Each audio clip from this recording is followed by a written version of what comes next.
If you are trying to lose weight, this is the one thing that you absolutely must do. Please watch this entire video. Roll the credits. Woo!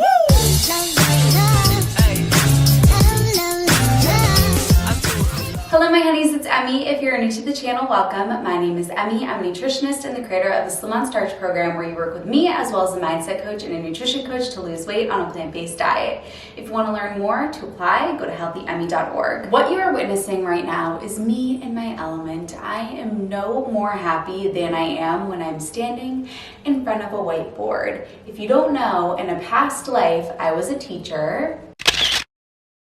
And so to be in front of the whiteboard explaining a concept is really where I belong. And for those wondering, I taught algebra and geometry.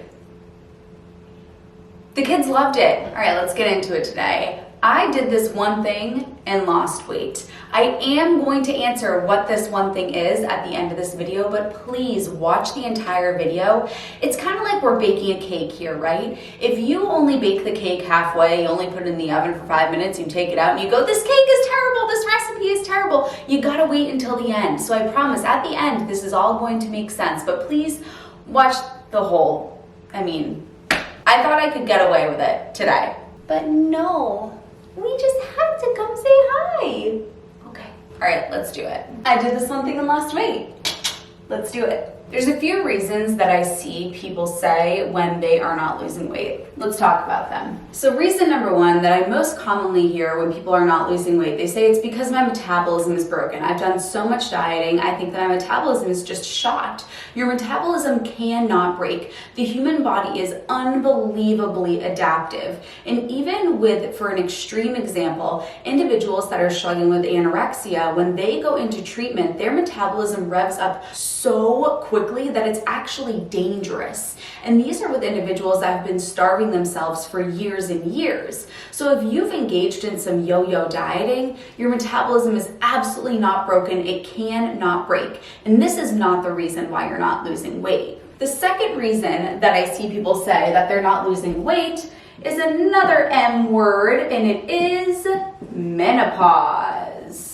If you watched the Healthy Hunnies series, she made a great little joke there when she said, take out the mew-mews, take out their moo-moos, I don't even know, take out the caftans, because this is what it's going to be like. I'm old and matronly now. Many women believe that because they're heading into menopause, that their body is supposed to start gaining weight past the point of health, and they're supposed to have this big round midsection because that's just the way it is. This is absolutely not the case. You do not have to gain weight past the point of health because you're going through menopause. What happens when you go through menopause is your estrogen drops dramatically. Estrogen is important for the metabolism and weight regulation. So if you're having this drop in estrogen, that's why you start to experience some weight gain around the midsection specifically. That is a sign of low estrogen. If you're also experiencing low libido and vaginal dryness, then that is a sign that your estrogen is low, which is why you'd be carrying some weight in the midsection. So what's the solution here? On a whole foods plant-based diet, we can prevent that huge drop in estrogen because it's usually animal products and dairy that cause your estrogen to go very high, and then when estrogen drops during menopause, that huge drop is what signals the body to gain weight around the midsection. So by going on a whole foods plant-based diet, you can eliminate that huge drop because you're regulating your estrogen levels in the absence of animal products. There are also phytoestrogens and compounds within plant foods that will remove excess estrogen from the body to prevent that huge drop from happening. So menopause in and of itself is not causing your weight gain. If you're eating the wrong foods, then menopause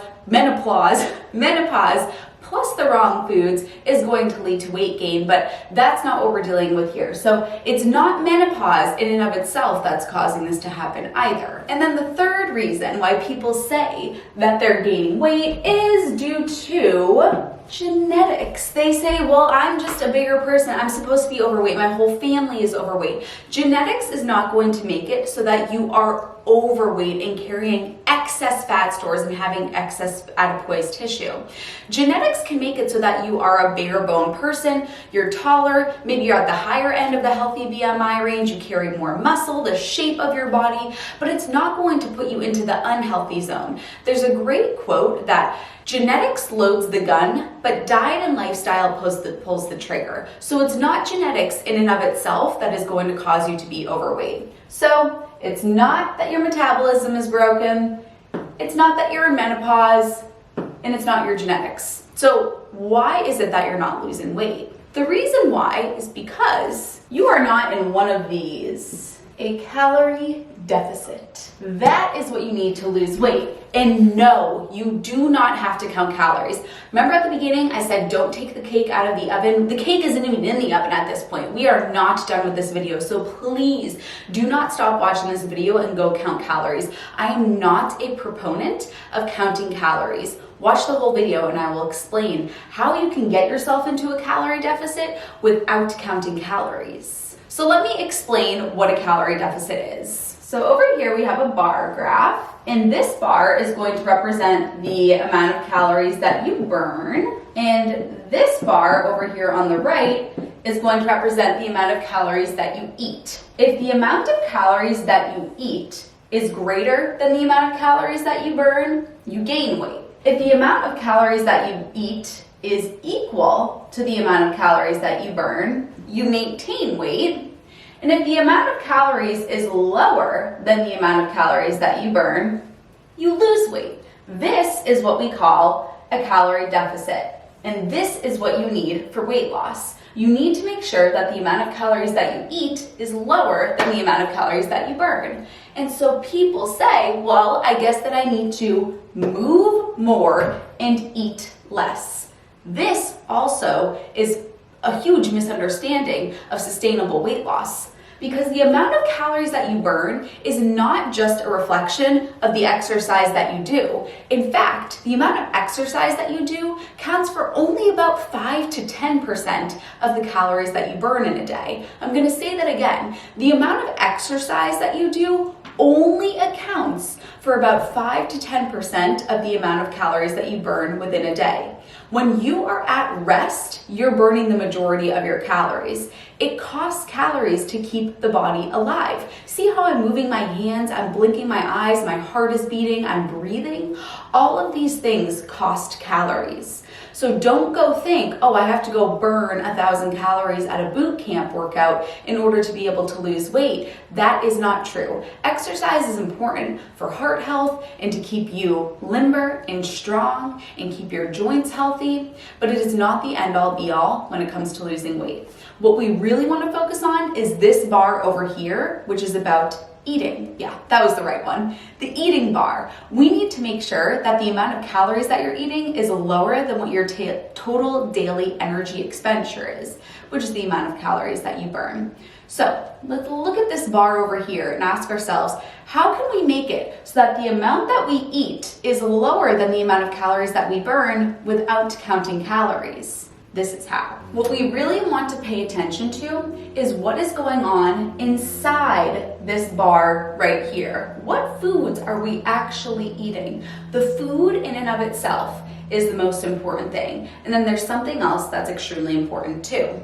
Let me erase this whiteboard and we'll really dig into it. If I was in the classroom, I would have my board cleaner come clean the board right now. And spoiler alert, if you thought that you were the good kid because you were the board cleaner, not in Miss Keefe's class, not in Miss Healthy Emmie's class, the board cleaner was given to the kid that couldn't sit still.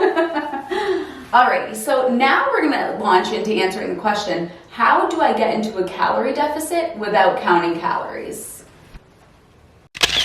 So remember, in order to lose weight, we have to make sure that the amount of calories that we eat is lower than the amount of calories that we burn. So if we burn this many calories, we need to eat this many calories. So how do we get there without counting calories? Well, let me show you some different stomachs. And I know stomachs are not shaped like this. I was a math teacher, not an art teacher. So the mistake that most people make is they do what I'm gonna do right here. They say, oh no, I need to be in a calorie deficit. I have to count calories, so I have to make sure that I'm not eating too many calories. So I'm gonna count my calories, I'm gonna eat these teeny tiny portions, and I'm gonna lose weight, and it's gonna be fantastic. So what they do in order to get into a calorie deficit is they measure out teeny tiny portions of certain foods. So they'll eat a little little bit of this, and they'll eat a little bit, just a tiny little cookie, and they'll have a teeny tiny slice of pizza, and they'll have a half a slice of bread. Again, I was a math teacher, not an art teacher. And look what happens here. Their stomach is basically empty. They go hungry. So maybe they're eating, I'm nervous to put calorie counts because I don't want you to get into the habit of counting calories. So whatever, I'm just gonna do it. Just don't count calories, please, for the love of goodness. So let's say that their meal ends up being 400 calories and their stomach is empty. So what this person ends up doing is they're very good, they're very fastidious about this for a few weeks and they can really stick to it. And then they say, screw this, I'm hungry. My stomach is not full. So they take all the foods that they've been eating and they say, screw this, I'm having 2 cookies. I'm having the full slice of bread. I'm having an entire pizza. And they fill up their stomach with all of this food. And now, in one sitting, they've eaten 1,000 calories. This is why this method of counting calories and eating tiny portions, no bueno, it doesn't work. So let's do this. Let's visit my other stuff. I'm a little rusty, okay? I'm hitting the whiteboard. Let's visit my other stomach that I have here. The $1 million question, how can we make it so that we're in a calorie deficit, we're not going hungry, and we're not counting calories? I'm gonna show you how with this stomach. We have to change what we are eating. That's the first thing. And then I'm gonna talk about the second thing right after. So the first thing, we need to be eating a whole foods, plant-based diet. And why is it? Well, look at this graphic that I'm putting on the screen here. You can fill up your stomach with these low calorie dense foods and you're not going to go hungry and you're probably going to get yourself into a calorie deficit just because the foods are low in calories. So that's the first thing. You have to eat a whole foods plant-based diet. And if you don't know where to start, I have a free meal plan in my down bar, so you can go ahead and click it and just follow that meal plan and see how it feels for you. The second thing that you must do, because I get this question all the time, Emmie, your meal plan, how many servings are everything? How many servings should I have? I know that you have oatmeal for breakfast. How many cups of oatmeal should I have? The second thing that you absolutely must do, so I know that the title of this video says I did this one thing and lost weight, but really, there's the second thing here, is you have to, please, you have to listen to your hunger and fullness cues. No counting calories, listen to your hunger fullness cues. Many people will eat at certain times because it's time to eat. They'll eat certain serving sizes because that's what the package says, or they see other people doing it, and they are neglecting their hunger fullness cues. We were given hunger cues for a reason. It's the way of the body telling us you need some more fuel at this time. And then when you've had enough, the hunger cue goes away. That is how we should be eating. We should not be eating based on serving sizes, what time of the day it is, how many calories we've been eating. That wasn't correct English. Again, I wasn't an English teacher. We need to listen to what our body is telling us. Do these 2 things and you will start to release weight.